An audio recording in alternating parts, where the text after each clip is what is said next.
World Exchangers. In this competitive game, players are controlling evil corporations that are trading control of cities. You'll be buying and selling cities around the world, adjusting how much money you make in the process, and at the end of the game, you'll be scoring points from a variety of sources. Play with the highest score wins the game. I really like flip and write, draw and write games, and this is a variant of that idea. I'll call it trade and write game, meaning that each turn you will buy or sell a city, and based on that you will write on your personal board with a dry erase marker. And it's interesting because you'll write a single line that will touch some icons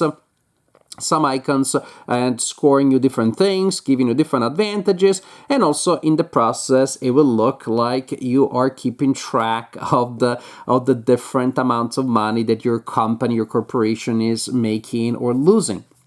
You start the game with 3 cities. Those are starting cities. They come from a specific pool of starting cities. And the starting cities, or well, both cities actually, have a value here, which is the value that it costs to sell or to buy the city. So if I were to sell the city, it would give me $300 or trillions of dollars. I don't know what it is. And if I were to buy, I would need to spend that much money also. If you're selling the card in specific turns, then you sell it for that value instead. So as you can see, if I were to sell this one in turn 1, 3, 7, or 11, it would be worth 400 instead. And also there may be other icons and other abilities that apply at specific points. Some cards also have a specific red turn indicated. If you sell the card during that turn, you get the increased value, and also you get a special effect here on your thing. Now, you get 3 random cards at the beginning of the game, and at the beginning of the game you also total the value, so it would be 800 right now. You subtract that from a fixed number of 1300, and you mark the remaining here on the left column of your board. So I would start, if I counted right, I'm not a great mathematician, with 500. Then we have a propaganda track where we will keep track of this resource propaganda, which we can use for game effects. We can spend it for game effects, and we can also, at the end of the game, being higher on that track will give you some extra points. So we're also trying to compete for the position of the most effective propagandist. And then, all important, we have a market of 5 city cards. They come from another deck, as different from the starting deck, but they're the same idea, the same card. That is the same idea, meaning it's a city. There is a fixed value for selling or buying, an increased selling value that only triggers your center turns, and potentially icons there for game effects. The game will last 12 turns. There will be a special scoring at the end of turn 6, in which we check this card, and there is a different scoring on turn 6 card that you will use in different games. So you shuffle and you get a random one for the specific game, and that will give players extra propaganda or other advantages. And then there is another scoring that happens in turn 12. And again, different things will give you different amount of money. You will check that in turn 12. There's also a card that, if the one that is used, will give you penalties if you meet certain conditions. In turn 6, you also refresh the market so that you get new cards out, so you don't have the same cards just going back and forth the entire game. Also, if there only are 2 cards left in the supply, that is also when you get new cards into the game. That's the general framework. Gameplay, once you get the general idea, is super simple, because during your turn, you can only do one or 2 things: to sell a city or to buy a city. And if I buy a city, suppose I decide to buy Ho Chi Minh City, then I simply decrease my the money that my company has by that much. So we're in turn 1. We're in turn 1, and I had 500. Now I spent 200, so I'm down to 300. And I mark that way. Suppose that next turn I decide to buy Maracaibo. Then I lost 200 more. And that's what happens there. But now I have more cities for myself.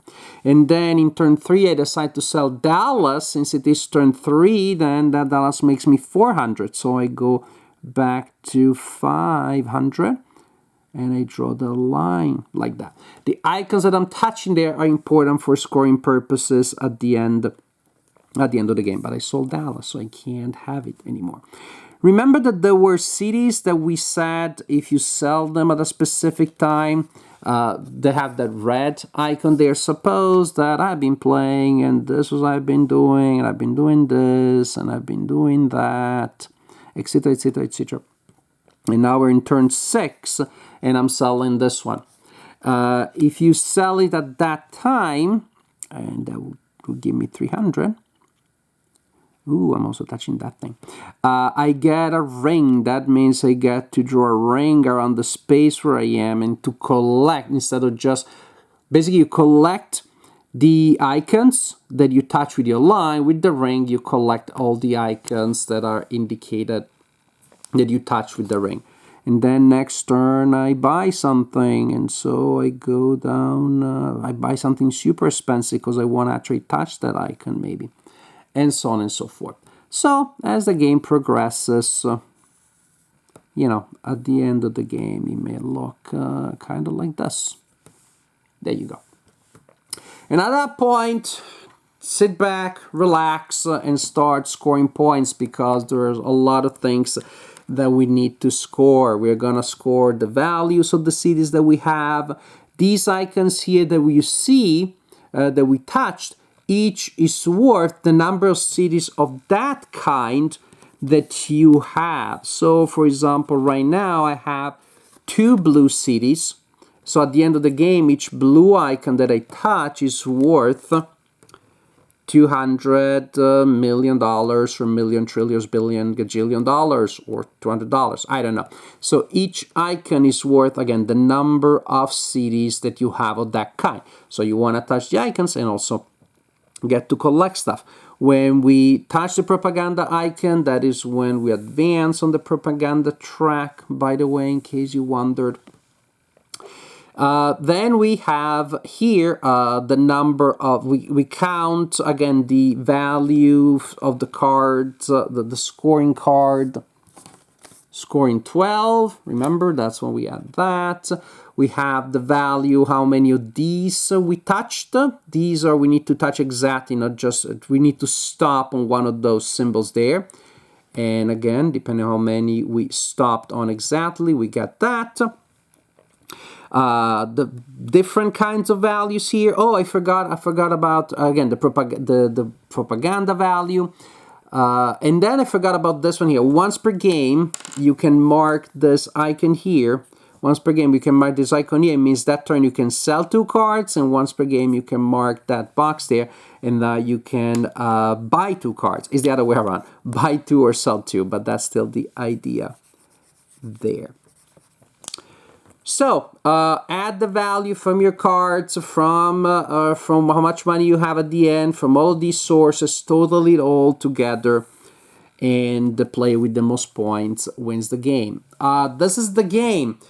I like flip and write, roll and write games, and I was really excited with this variant of the trade and write, or buy or sell and write. Turns out the execution was a little underwhelming, and that was the problem. That's why I did not enjoy this game nearly as much as I thought I would. I was a little bit meh at the end. Why is that?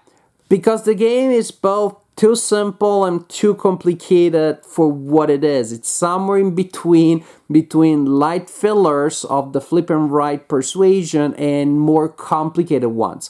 Meaning, there is here, in my opinion, a mismatch between how little agency you have and how many things you're trying to accomplish, how many things you're going to score at the end. Let alone the scoring, it feels pretty fiddly, and maybe like a third of the time your spent playing the game is spent crunching numbers, so at least it feels that way. It feels way too fiddly and too many things to keep track of. When at the end, again, you find yourself like you don't have a lot that you can do. You sell a city or you buy a city. And very often there is a random element there because you feel that, well, you have a great plan, but you can't do it because somebody bought that city. You would like to sell a city, but then there is some penalty that will apply because of some game effects, and then you don't. So it feels like the decisions that you can make are very limited, very restricted. And again, if I'm gonna play a game, flip and right, roll and right, that doesn't give me a lot of decisions, I'm probably gonna play a really simple game like Fancy Sheep or Track 12, for example, where I just place a simple number in a bubble. But that's okay. The game is quick to play, doesn't give me many options, and the scoring is simple and intuitive. Here, I just feel like disappointment feels to be like it's like the most common emotional response because I want to do all these things and I can't. I want to score this, create a synergy, get that icon, and then get those cards. But I cannot do all of those things. So you have a system that lets you score a ton of possible different things and very little agency, very small filler kind of situation in which you cannot do most of that. And so you're just there. It's like all of these scoring opportunities, like low-hanging fruits. And at the end of the game, I touch a lot of icons, but not a lot of cards. Or I have a lot of cards, but I didn't touch the right icons. In sum, this, from the point of view of the decisions that you can make or the agency that you have, it feels like a filler. It should be a filler. It feels like it's a 10, 15 minutes filler. But from the point of view of scoring, it's way more complicated. Again, if I want to play a roll and write kind of game in which there are so many interesting things to score, I'm going to play Cartographers. To me, that is still probably the undefeated game in that category of like slightly heavier roll and write games. Or Railroad Ink, that also would be a case where you score a lot of stuff, but it's worth it because you have so many options every turn. A game that only lets me select city or buy a city, and that's it. It should last maybe 5 minutes, maybe 10 tops, and it should score in a minute. It should be a filler. But if you give me the decision range of a filler and then the scoring system of a much more complicated game, then again, the game feels just like disappointing, like doesn't really know what it wants to be. And that was the feeling. I'm giving you all these descriptions of how the game works and mismatch between things. Ultimately, to describe how was it that I played the game. It seemed like I should love it, and at the end I was like, nah, that was okay. After playing the game, it made me want to play other games of the same family that are either simpler or a lot more complicated. But this game feels like in between a filler and a bigger game, and it just wasn't very compelling for me.